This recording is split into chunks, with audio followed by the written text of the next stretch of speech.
Gadewch i ni weddio. Diolch yn y ti unwaith eto, Dduw, am y fraint yma cael dod ger dy fron.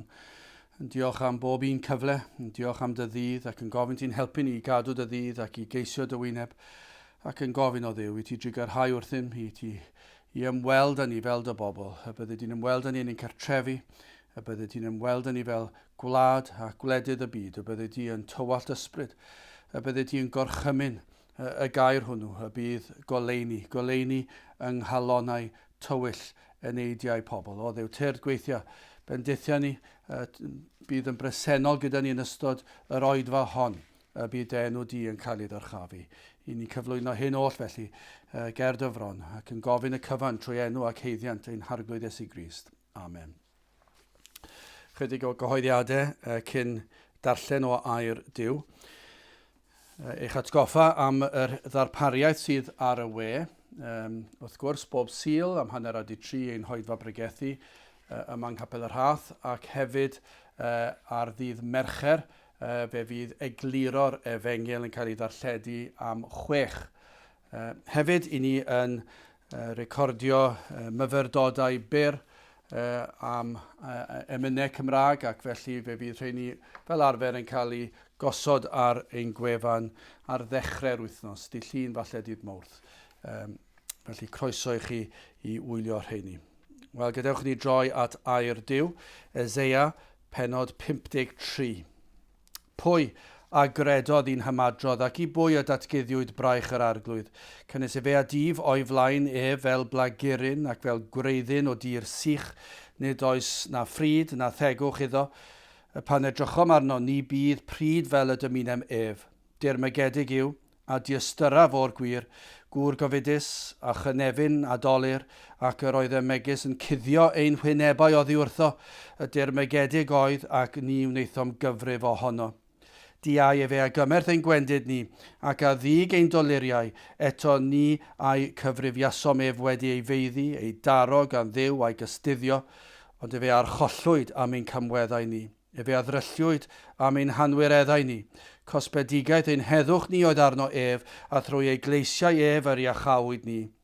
Na ni oll a grwydrasom fel defaid, troesom bawb i'w ffordd ei hun, a'r arglwydd a roddes arno ein hanwiredd ni gyd. Fe arthrymwyd ac fe agystuddiwyd ac nid agorau ei enau, fel oen yr arweinydd i'r lladdfa, ac fel y tai dafad o flaen yr rhai a'i cneifiau, felly nid agorau yntai enau. O garchar ac o farn y cymerwyd a phwy a dreithau ei oes cynnes fe a dorwyd o dir y rhai byw, rhoddwyd pla arno am gamwedd fy mhobl, ac fe a wnaeth ei fedd gyda'r rhai anwyr a chyda'r cyfoethog yn ei farwolaeth, am naw wnaethau gam, ac nad oedd twyll yn ei enau.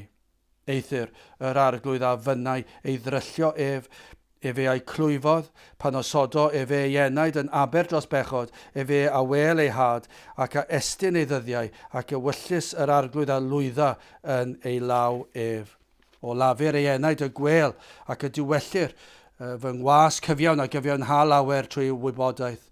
Cynnes fe a ddwg ei hanwireddau hwynt, am hynny yr hanaf iddo ran gyda llawer, ac fe a ranna yr ysbail gyda'r cedir, am iddo dywallt ei enaid i farwolaeth.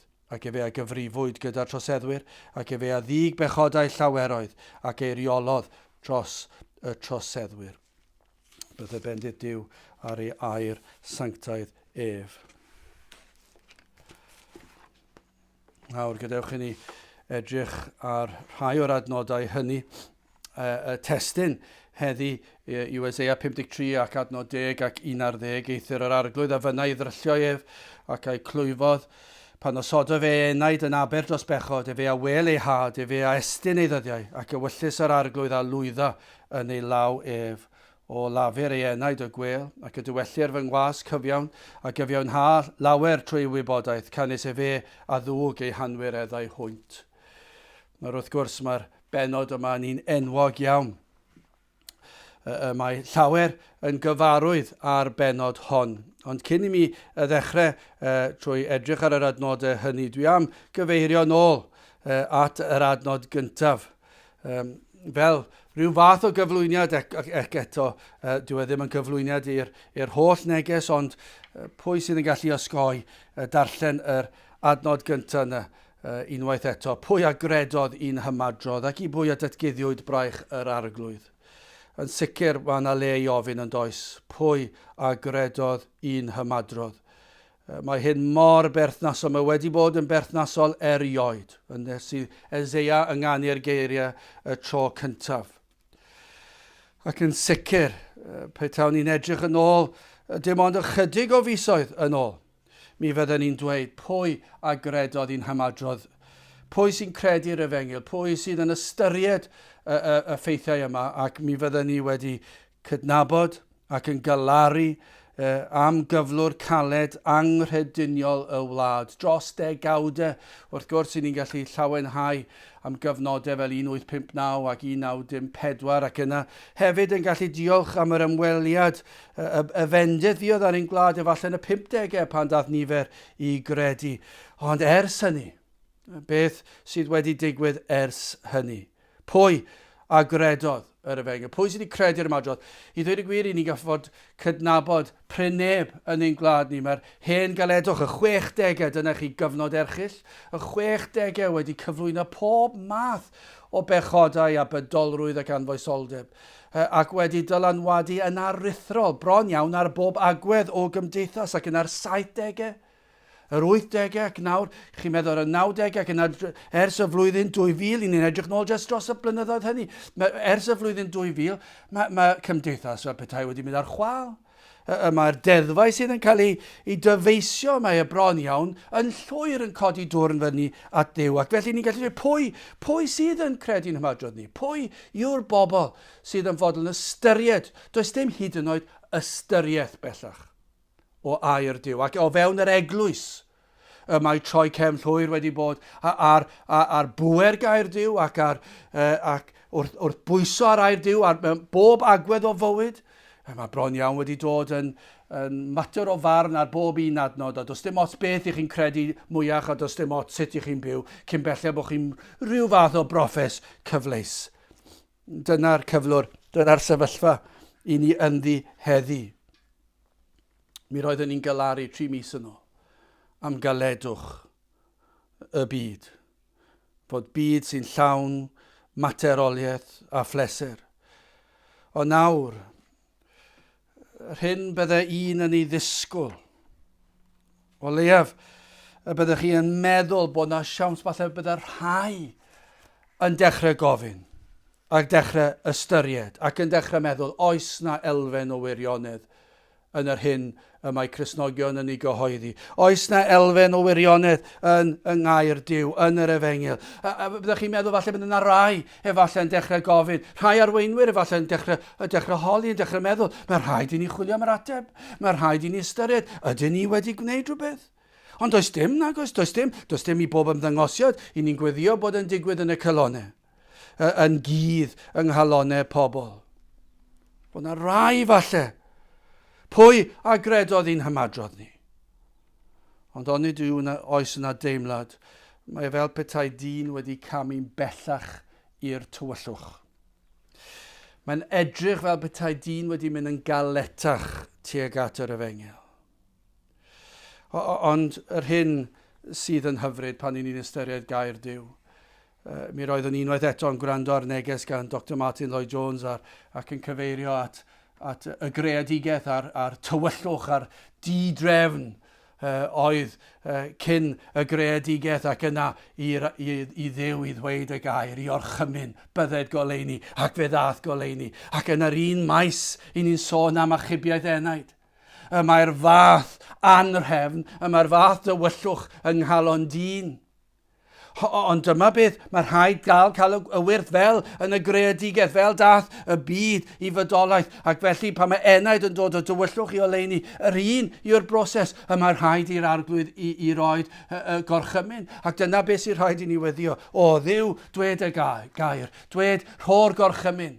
Y bydd enaid yn dod, o na fydd y ras yn anorchfygol. Dyna beth yw'r athrawiaethau, ond yn ymarferol, i ni'n gweddio, hyd yn oed nawr, i rywun sydd yn gwrando, y bydd gras Duw yn anorchfygol, na fydd modd gwrthod eto. Ac bydd modd credu ymadrodd yr arglwydd a'r Efengyl.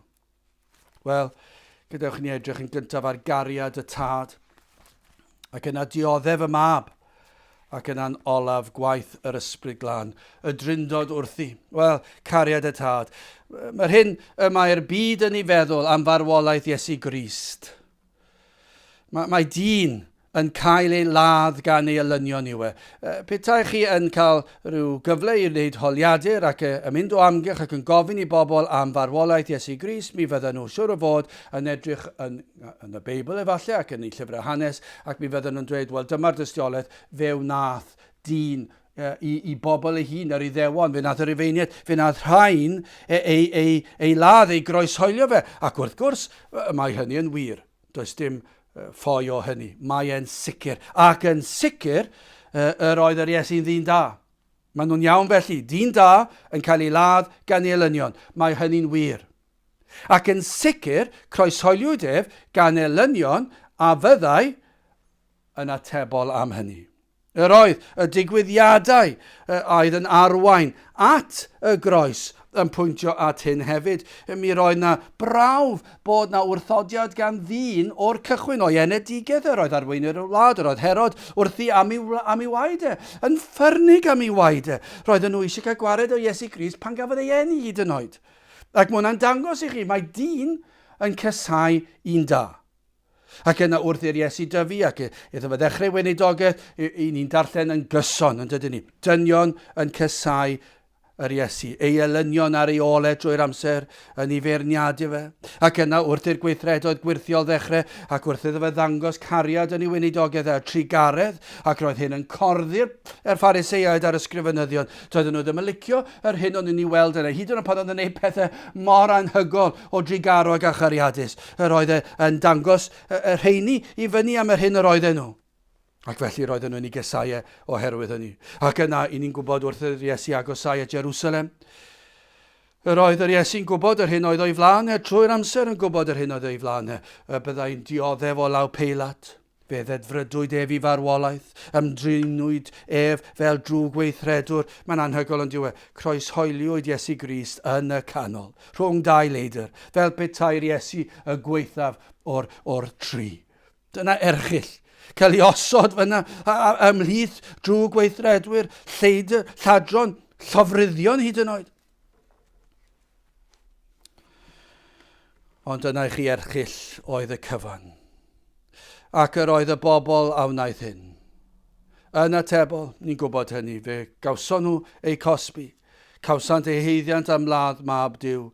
Ac hefyd i ni'n gwybod, nid yn unig yr ymweliad ar Jerusalem, ond hefyd i ni'n gwybod yn rhagwyddoldeb fod atebolrwydd i'r rhai a groeshoeliodd yr Iesu. Nid yn unig yn y cyfnod, ond sydd yn ei groesholio fe dros y canrifoedd ac yn ei wrthod ac yn gwrthod credu'r ymadrodd yma. Fe fydd atebolrwydd i'r rheini. Ond mae hwnna'n wir. Dyn yn cysau dyn da.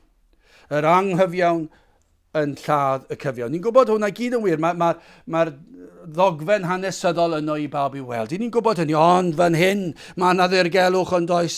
Dyna chi farwolaeth yw'r un ni'n disgrifio. Ni newydd bod yn cofio amser y Pasg ac yn gweld y farwolaeth yma. Mae'n ddarlun cymaint mwy na ryw weithred anghyfiawn gan ddyn at ddyn da. Bod hwnna'n wir a mae yna le i hynny. Yma, a trwy gydol gair Duw, i ni'n gweld mae Duw y tad croeshoeliodd yr Iesu. I ni'n gwybod pwy oedd y milwyr a roddodd ar y groes, ni'n gwybod hynny gyd, ond tu ôl y cyfan, yr oedd y tad, fe groeshoeliodd, fe sydd wedi rhoid yr Iesu. Fydd y lleill yn atebol am eu pechod nhw, fe fydd hynny, ac mae hwnna'n ddirgelwch yn diwedd, mae'n rhyfeddol mewn rhagluniaeth. Dydyn ni ddim yn deall rhagluniaeth, ond i ni'n plygu lawr ac yn addoli Duw. Ond fan hyn, i ni'n gweld y ffaith, mae'n glir fan hyn, a mae'n glir trwy gydol yr ysgrythau. Duw y tad rhoddodd Iesu Grist ar y groes. O'r fath ragluniaeth. Cynllun a ddyfeisiwyd cynllunio'r byd a chynlledu'r nefoedd wen. Y cynllun i'r tad i roed ei fab ar y groes ac y byddai'n gwneud hyn pam. Dyma oedd y cynllun. A byddai'n gwneud hyn pam oherwydd ei gariad tuag atom ni bechaduriaid. Dyna pam, dyna beth sydd tu ôl y cyfan. Cariad y tad yn rhoi ei fab ar y groes. Mae Ioan yn ei ddisgrifio fe, ond dyw yn berffaith. Falle yr adnod enwoca yn yr holl ysgrythyr. Ioan 3:16, canys felly y caro Duw y byd. Fel y rhoddodd ei unig anedig fab, fel na choller pwy bynnag a gredo ynddo ef, ond caffael ohono fywyd tragwyddol. Dyna i chi Cariad. Cariad yn rhoi ei unig anedig fab. Mab oedd yn berffaith ac yn bir ac yn sanctaeth yn rhoi ei fab iddo ddod i fyd fel hon. Dyna oedd yr hodd. Fe roddodd Iesu Grist i ddod i fyd a fydden ni wrthod yn ei gysau. Ond dyma oedd ewyllus y tad. Dyma beth oedd eisiau wneud. Dyma beth oedd am i'w wneud yn fwy. Dyma oedd yn bleser iddo. Mae'n ddirgelwch yn diwedd. Mae rhyw fath o eiriau. Mae'n dychryn chi pan ych chi'n darllen y gair yma. Bod e'n mynnu i'w wneud e. Bod e am i'w wneud e. Eithir yr arglwydd a fynnau ei ddryllio ef. A efe ei clwyfod. Mae e'n mynnu i'w wneud. Mae e'n bleser iddo. Nid oes pleser yn yr ystyr gwirion y gair wrth gwrs. Nid pleser oherwydd yr oedd yr Iesu wedi gwneud drwg ac felly'n heiddi'r fath driniaeth a'r fath gosb, a bod y tad eisiau gosbi fe, dim byd o'r fath. A nid pleser oherwydd yr oedd cosbi drwg yn bleser yn ei hun, bod e'n cael pleser mewn cosbi'r drwg, dim byd o'r fath. Be ni'n gweld? Wrth i'r tad ei ddryllio, ei gleisio, a'i daro, wrth i'r tad ei glwyfo, wrth iddo dywall ei holl ddigofaint perffaith ar ei fab. Mae hwnna'n erchill, holl uffern am ei holl bobl. Dwi ddim yn hawdd i ni hyd yn oed fyfyrio ar uffern am un person. Mae'n bwnc erchill, mae'n bwrdd brawychus, mae'n codi dychryn. A petawn ni'n gallu meddwl mwy am y peth, falle byddem yn trawsnewid ein pregethu ni, a trawsnewid ein tystiolaeth ni, a trawsnewid ein gweddio ni.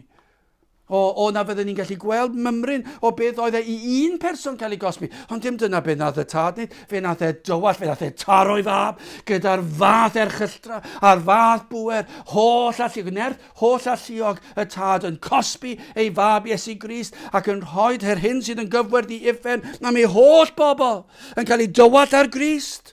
Dyna'r dryllio ac mae'n bleser iddo. Sut i ni'n gallu esbonio hynny? Eithir yr arglwydd a fynnau ei ddryllio ef. Bod e'n mynnu i'w wneud e, bod e am i'w wneud e. Sut allwn ni esbonio hyn? Wel, dyma'r hyn alygur. Dyma oedd yr arglwydd, dyma oedd y tad am i'w wneud. Yn mynnu i'w wneud, yn dymuno i'w wneud. Yn sicr, dyma oedd y cynllun. Dyma drefnwyd cynllunio'r byd. Ond i ni'n gweld fe achosodd lawenydd yn y ffaith. Dyma'r pleser, dyma'r mynnu, dyma'r deheuad. A'r ffaith i'r Iesu ddod yn wirfoddol, mi fydde hynny wedi bod yn rhan o'no fe. Dyna ogoniant i'r arglwydd Iesu Grist ddod yn wirfoddol. Ac yr oedd y tad yn gweld hyn, yn gweld parodrwydd y mab i ddod, y fath gariad, y fath ogoniant, ac roedd gogoniant Crist yn cael ei ddyrchafu bod e'n dod. A dyna beth oedd yn gweld wrth gosbi ei fab, bod ei fab ef, ei unig enedig fab ef, yn fodlon dioddef felly dros ni, bod e'n fodlon dioddef colledigaeth dros ni.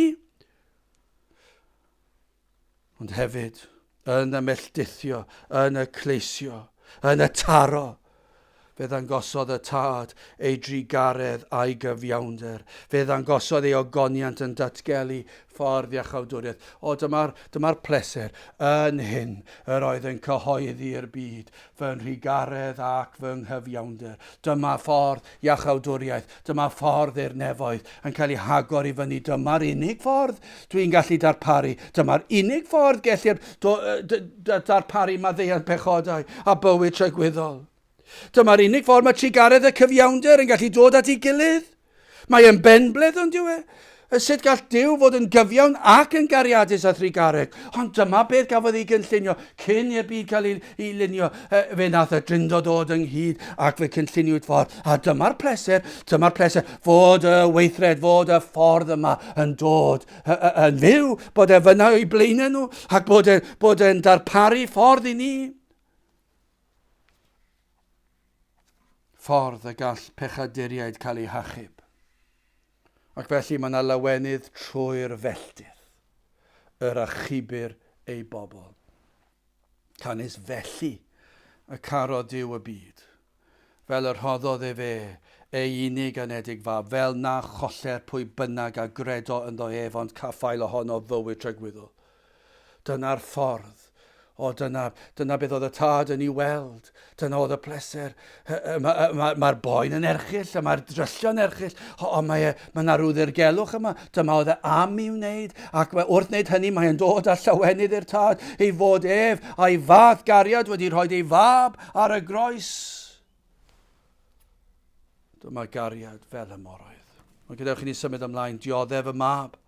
Eithyr yr arglwydd adnod 10 a fyna i ddryllio ef ei clwyfodd, pan osodo ei enaid yn aber dros bechod, a wel ei had, estyn ei ddyddiau, ac wyllus yr arglwydd a lwydda yn ei law ef. Sicr, i ni wedi gweld Cariad y tad, tuag atom ni yn rhoi ei unig anedig fab, ein mwyn, ein hechawdwriaeth ni, ond hefyd i ni'n gweld Cariad y mab. I'r mab, i'r Iesu ddod yn wirfoddol, dyna chi ogoniant. Yno nid yn unig y dioddef, y dirmig a'r gwawd, nid yn unig yn dioddef gwrthodiad dyn, ond wrth iddo fynd at y groes ac yna yn ei osod ar y groes, dyna chi boen, mae'r lefel yna'n erchill, ond dioddefodd boen erchill corfforol wrth i'r groes syrthio i le, y twll yn y ddeiar yna. Yn barod, pa bynnag mor ddwm bydde fe i ddal dar mor fawr ar groes.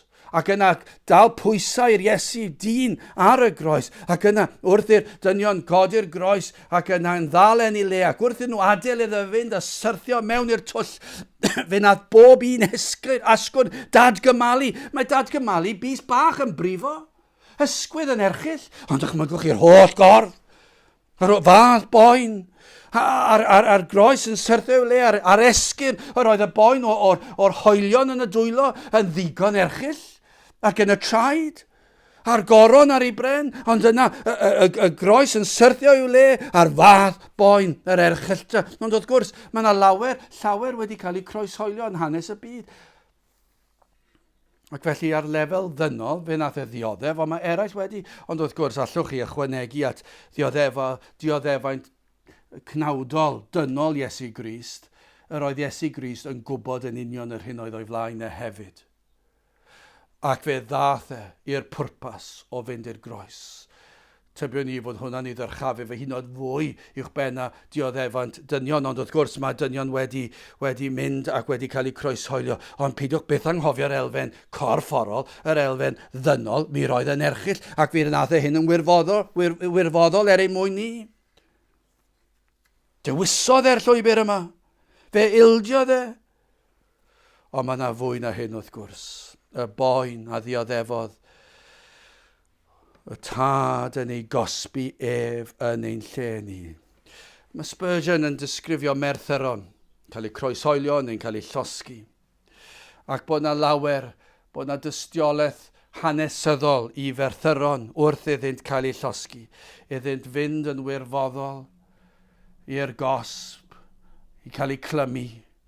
Ac yna yn ddewr yn canu ac yn clodfori Duw, ac i dystio, ac i rhai o'i cwmpas dystio i bresenoldeb yr arglwydd fod yn real iawn yno, ac i'r arglwydd i cynnal nhw trwy y dioddef, ac wrth iddyn nhw ddioddef dros Grist, bod yr arglwydd yno gyda nhw, ac yn ei cynnal nhw, ac yn ei helpu nhw, ac yn ei tywys i dragwyddoldeb. Ie, ac yr oes Spurgeon dweud, mae hwnna'n hyfryd, ond beth ddioddefodd Grist? Fe nath i dad troi gefn arno. Fe ddioddefodd yno ar y groes. Dyna chi nigrwydd y groes. Heb y cysur. A gafodd y Merthyron. Ni chafodd law ei dad yn ei gynnal. Beth oedd ei llaw ei dad? Rhoi llaw ei dad yn ei daro fe. Dyna beth oedd Iesu Grist dioddef. Yr oedd yno ar y groes ar ei ben ei hun. Yr oedd pobl wedi troi cefn yno. Yr oedd ei dad yn troi ac yn ei felltithio ac yn ei gleisio ac yn ei glwyfo. Dyna beth nath ei dad. Ac am bob un o'n pechodau ni fe ddioddefodd Crist. Dychmygwch yr eiliad hwnna pan weiddodd Matthew 27 adnod 46 ac ynghylch y 9 awr y llefodd yr Iesu a llef uchel gan ddwedyd Eli, Eli, lama sabachthani. Hynny yw, fy niw, paham am gydewaist. Dyna chi eiliad mae'n erchill ond yw e. At fe ath Iesu Grist yn wirfoddol yn gwybod yr hyn oedd o'i flanau, ond mae dal y peth tu hwnt i'n dychymyg ni.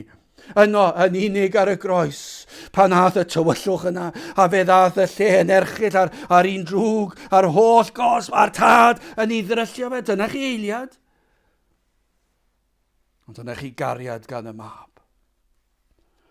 Iddo roed ei einioes trosom ni, i ddioddef ein cosb ni, fel nad oes rhaid i ni wynebu cosb. Rhaid oedd tywallt gwaed, ac rhaid oedd cael marwolaeth. Mor fawr yw pechod. Grandewch, Matthew 20 adnod 28. Megis na ddaeth mab y dyn i'w wasanaethu, ond i wasanaethu ac sylwch ac i roddi ei einioes yn brydwerth dros lawer. Rhaid i'r Iesu wneud hyn a fe wnaeth yn wirfoddol. Ioan 10:17 a hyn y mae'r tad yn fy ngharu. Am hyn y mae'r tad yn fy ngharu i am fy mod i yn dodi fy einioes fel y cymerwyf hyd drachefn. Ni wedi gweld hynny fan hyn ac yn gweld yn hanes y Testament Newydd. 2 Corinthiaid 5:21, canes o'r hwn nid adnabu bechod, a wnaeth fe yn bechod drosom ni, fel yn gwnelid ni yn gyfiawnder Duw ynddo ef. Dyma'r ffordd. Fe wneithbwyd ef i na adnabu bechod, a wneud yn bechod drosom ni. Efesiaid 5:2, a rhodiwch mewn cariad megis y carodd Crist ninnau, ac a'i rhoddodd ei hun drosom ni yn offrwm ac yn aberth i Dduw o arogl peraidd. Mae yna rhywbeth prydferth yma'n does. Mae yna erchylltra. O'n ni'n gweld yr elfen yma, yna pleser, y mynnu'r tad, ein mwyn ni gan i fod yn ein caru ni. Ac nawr ni'n gweld yn aberth Crist. Y fath dioddef, ond mae yna brydferthwch, mae yna arogl peraidd, fod y dioddef yma mwyn iachawdwriaeth ei blant. Yr rhai sy'n credu yno, yr rhai sy'n dod ato, os ych chi am ddod ato, mae ei chi. Dyna'r unig beth sydd ei angen, yw i chi eisiau dod ato fe. Sdim eisiau chi fod yn dda, sdim eisiau chi fod yn gryfyddol. Yr hyn sydd angen i chi fod yw gweld eich angen, ac eisiau Iesu Grist. Ac os felly, mae hon yn aberth o arogl peraidd. Dyna i chi arogl peraidd, yw marwolaeth Crist. Mae yn ddirgelwch yn diwedd. Yno, fe dalodd Iesu Grist y pris am ein rhyddid ni. Rhaid oedd iddo farw. Mawr oedd y camwedd, anferth i'w pechod. Dyma'r unig ateb. Dim ond marwolaeth oedd yn ddigon. Adnod 11, o lafur ei enaid y gwel ac y diwellir fy ngwas cyfiawn a gyfiawnhal lawer trwy wybodaeth, canis efe a ddwg ei hanwireddau hwynt. Dyna lafur yr enaid, dyna waith, dyna boen, dyna ddioddef. Dyna i chi lafur ath e trwyddo. Ond dyma chi fawredd ag ogoniant a llawenydd. Fe wel o lafur ei enaid. Yr oedd yn gallu gweld y diwedd. Gwybu'r Iesu yr hyn y daeth i'w wneud, y byddai yn llwyddo. Ond i ni'n gwybod, mae yn Dduw fe fydd yn llwyddo. Ac dyma elfen rhyfedd, prydferth. Yr oedd yn gwybod y byddai'n llwyddo. Byddai yn fodlon, byddai'r tad yn fodlon gyda'i aberth. Y byddai ef yr un cyfiawn, yr un perffaith, yr un a gadwodd y gyfraith yn llwyr. Byddai hwn, trwy ei lafur, trwy ei fywyd, mae fywyd yn lafur hefyd, a trwy ei farwolaeth sydd yn sicr yn lafur, a trwy'r tywyllwch a'r tad yn ei adael. Trwy hyn oll, y byddai'r Iesu yn cyfiawnhau llawer. Y byddai'n darparu ffordd iachawdwriaeth. Byddai'n peri bod modd maddau pechaduriaid, bod modd golchi staen pob pechod ymaith. Os yna rai sy'n poeni am bechodau chi wedi gwneud sy'n rifrwnt, sylwch hwn, y mae gwaed Crist mor bwerus, a mae'n gallu golchi pob staen. Bod modd gwahanu'r pechadur o'i bechod cyn belled ac yw y dwyrain o'r gorllewin. Byddai modd i un brwnt fod yn lan, yn wynach na'r eira, o fod yn gylledig i fod yn iddo. Mae darlun fan hyn yw fel gwraig yn dioddef y boen o eni plentyn. Dyna chi boen. Ond yn ar y diwedd yn cael y wirth o fabi yn ei breichiau a'r fath llawenydd. Chi'n anghofio'r boen wedyn. Chi'n edrych ar y baban a chi'n gweld, yr oedd y boen yn werth i cael y baban yma. Ond cymaint mwy dim ond cyffwrdd yw e. Help i ni ddeall yw e. Y fath boen, y fath ddioddef i'r Iesu ddioddef tros ni, ond trwy'r dioddef, trwy'r erchylltra, trwy'r tywyllwch, y byddai'n gweld ffrwyth y llafur, iachawdwriaeth y neidiau. Dros y canrifoedd un ar ôl y llall, yn dod i gred un yn ei gatref yn darllen y Beibl, teimlo iogrwydd pechod, dod i gred un mewn oedfa yn y capel yn gwrando ar bregeth, un yn cerdded lawr y stryd. Dyma gariad fel y moroedd, tosti'r ieithau fel y llu, twysog bywyd, pur yn marw, i brynu'n bywyd ni. Pwy all beidio a chofio amdano? Pwy all beidio a threithi ei glod? Dyma gariad, nad a'n angof, trafo nefoedd wen yn bod. Ar galfaria, ymrwygodd holl, ffynhonnau'r dymder mawr. Torodd holl ar geiau'r nefoedd oedd yn gyfain hyd yn awr. Gras a chariad megis dilyw yn dywallt ym anghyd, a chyfiawnder pur a heddwch yn cusanu eog fyd. Dyma oedd cynllun y tad a'r mab a'r ysbryd glân, a chyfiawnder pur a heddwch yn cusanu eog fyd. Dyma chi lawenydd, dyma chi arogl peraeth. Wel, yn fer i orffen, gwaith yr ysbryd glân. Adnod 10 eto, eithir yr arglwydd a fyna ei ddryllio efe a'i clwyfodd, pan osodo efe ei enaid yn aber dros bechod, efe a wel ei had. Efe estyn ei ddyddiau ac ewyllus yr arglwydd a lwydda yn ei lawef o fe wel ei had. Fe wel ffrwyth o'i lafur. Fe fydd yn atgyfodi o'r bedd yn fyw, yn sicr, dyma i chi ddarlun yn gocwerwr. Yn concro'r bedd, concro Satan, concro pechod, concro effer. Fe fydd yn gweld canlyniadau yr hyn a wnaeth. Fe fydd yn byw hyd tragwyddoldeb. Fe fydd gyda'i dad yn y nefoedd. Ar ei ddeheulaw, ond gwelir yma, nid yn unig gwaith y tad a'r mab, ond hefyd gwaith yr ysbryd glân, y dryndod wrthi, sydd wrthi, yn plannu hedyn sancteiddrwydd, hedyn o fywyd ysbrydol yn yr enaid. Dyma gwaith yr ysbryd glân. Mae'n plannu yr hedyn. Mae'n rhoi bywyd ysbrydol yn yr enaid. Mae'n peri i llygaid yr enaid cael ei hagor. Dyna gwaith yr ysbryd glân. I gynt yma, dyn nhw'n gweld i pechod, dyn nhw'n gweld i bydolrwydd, dyn nhw'n gweld i anfoesoldeb, dyn nhw'n gweld bod nhw'n bell o Duw. Ond dyna pa mae Duw yn rhoi y gair, yn gorchymyn, mae'r ysbryd glân yn dod, yn plannu'r hedyn, ac yn agor y llygaid, yn agor y clustiau, ac maen nhw'n gallu gweld, ac yn gallu clywed. Maen nhw'n gweld i dallineb. Mae'n od yn diwe. Maen nhw'n gweld bod nhw'n ddall. Doedden nhw ddim yn sylweddoli bod nhw'n ddall. Ond nawr maen nhw'n gweld i ddall ac nawr maen nhw'n ceisio. Ac yna wrth iddynt weld hyn, mae'r ysbryd glân yn rhoi cibolwg o'r hyn mae'r Iesu wedi wneud trostwynt. A'r ysbryd glân sydd yn arwain traed yr enaid fel betai at yr efengyl, at y groes. Gall hyn fod mewn amryw ffyrdd, ond yw e'n wir, gall hyn fod mewn amryw ffyrdd.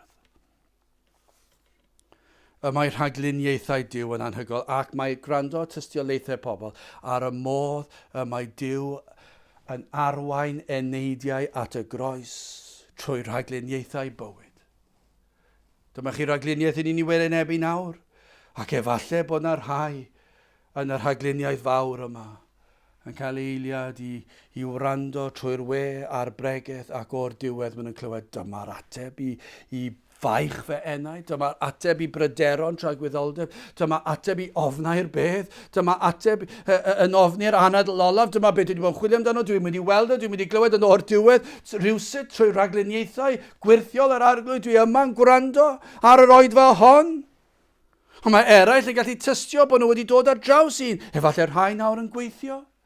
Efallai'n gweithio ac yn gorfod cadw pellter ac yn y blaen, ond yn cael sgwrs, ac maen nhw wedi dod ar draws un sydd yn tystio i iachawdwriaeth yr arglwydd yn ei enaid, ac nawr dyna'r union dystiolaeth roedd hwn neu hon angen i glywed.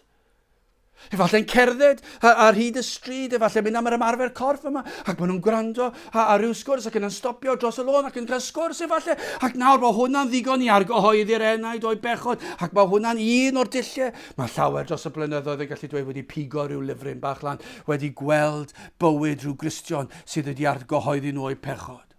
Pob math o ragluniaethau, ond dyma beth sy'n digwydd, mae'r ysbryd glân yn ei wneud ac yn eich arwain chi rhywsut i ddod at y groes. at yr un sydd wedi marw trostoch. Yr ysbryd glân sydd yn peri i eneidiau i weld rhyfeddod aberth mab Duw, i weld rhyfeddod cariad y tad yn rhoed ei fab. Ac mae e'n peri hefyd. Mae'r ysbryd glân yn peri bydd gwaith y tad a'r mab yn effeithio. O lafer ei enaid y gwel, ac y diwellir fy ngwas cyfiawn a gyfiawnhau lawer trwy ei wybodaeth, cynnes e fe a ddŵg ei hanwireddau hwynt. Bydd llawer yn cael ei cyfiawnhau, ac mae llawer wedi cael ei cyfiawnhau. Ers y dyddiau yma, dros y canrifoedd, diwygiadau diri wedi bod. Yr addewid y bydd yr Iesu'n cymryd anwireddau llawer arno ef ei hun, y bydd yr ysbryd glân yn gweithio nerthol yng nghalonnau dynion, ac na fyddai'r ysbryd glân ar waith eto heddi. Na fyddai llawer heddi trwy waith yr ysbryd glân yn dod at Grist, yn dod i weld cariad y tad tuag atom, yn dod i weld dioddefaint y mab yr arglwydd Iesu Grist trosom. Na fydd rhai heddi yn dod ato ac yn plygu geri fron ac yn credu yr ymadrodd. Pwy a gredodd i'n ymadrodd ac i bwy a datguddiwyd braich yr arglwydd? Na fydd braich yr arglwydd yn cael ei ddatguddio yn rymus, yn nerthol i lawer, a bydd ffrwyth llafur Crist i'w weld nawr. Fydd y Crist wedi weld ar y pryd yn edrych ymlaen yn gweld fe fydd hwn yn dwy'n ffrwyth a dyna lawenydd i'r tad. Mae wedi llwyddo, mae'r tad yn ddodlon. Na fydd na rai heddi yn rhan o'r broffwydoliaeth yma. Bydd na rai heddi yn dod i gredu yn Iesu Grist, yn dod at y groes, yn dod yn waglaw i ddechrau, yn waglaw o'ch gweithredoedd chi, heb unrhyw ymdrech, ond i chi hefyd yn dod yn cario'ch pechod ar eich enaid, ar eich ysgwydd, ac yn galw byd garog i. Chi'n gwybod beth sy'n digwydd, mae'n ddirgelwch, ond mae'r arglwydd yn cymeryd eich pechod. Y baich drom fel ei ogrwydd fel mynyddoedd byd, ac mae'n hoelio fe i'w groes. Dyna un darlun. Darlun arall yw mae'n ei daflu fe mor bell ag yw dwyrain o'r gorllewin. Dyna chi darlun arall. Darlun arall yw mae'r gwaed sydd yn llifo ar y groes yn golchi pob staen i ffwrdd. Mae'n rhoi rhodd o ffydd i chi. Gynt o'ch chi'n trio credu ac yn methu, nawr mae'n rhoi ffydd i chi, ac nawr mae'r enaid y rhyddhad yn gallu ymddiried yn waith yr arglwydd Iesu Grist, ac chi'n gwybod eich bod chi'n saff. Gan unwaith i'r Iesu'ch maddau chi, mae eich maddau chi am byth. Neithiwr yr arglwydd a fynnau ei ddryllio ef fe ei clwyfodd, pan osodo fe ei enaid yn aber dros bechod, fe a wel ei had, fe a estyn ei ddyddiau, ac y wyllus yr arglwydd a lwydda yn ei law ef o lafer ei enaid y gwel, ac y diwellir fy ngwas cyfiawn a gyfiawnhau lawer trwy wybodaeth, gan fe a ddŵg ei hanwireddau hwynt. Gadewch i ni weddio. O Dduw, graslon i ni yn diolch i ti am dy ras ac am dy drigaredd ac am dy gariad tuag atom. I ni'n diolch am yr arglwydd Iesu Grist, yn diolch am ei aberth, yn diolch am ei farwolaeth ac yn diolch am y ffordd a gorwyd i ni. Ac Dduw, yn gweddio bydd ysbryd i ar waith yn arwain y neidiau at droed y groes ac y bydd yn lawenydd yn y nefoedd am y neidiau yn dod o dywyllwch i oleuni. Te'r gweithio'n rymus yn ein plith, a nawr bydde di ras i'n harglwydd Iesu Grist a chariad Duw a chymdeithas yr ysbryd glân fod gyda chwi oll hyd byth. Amen.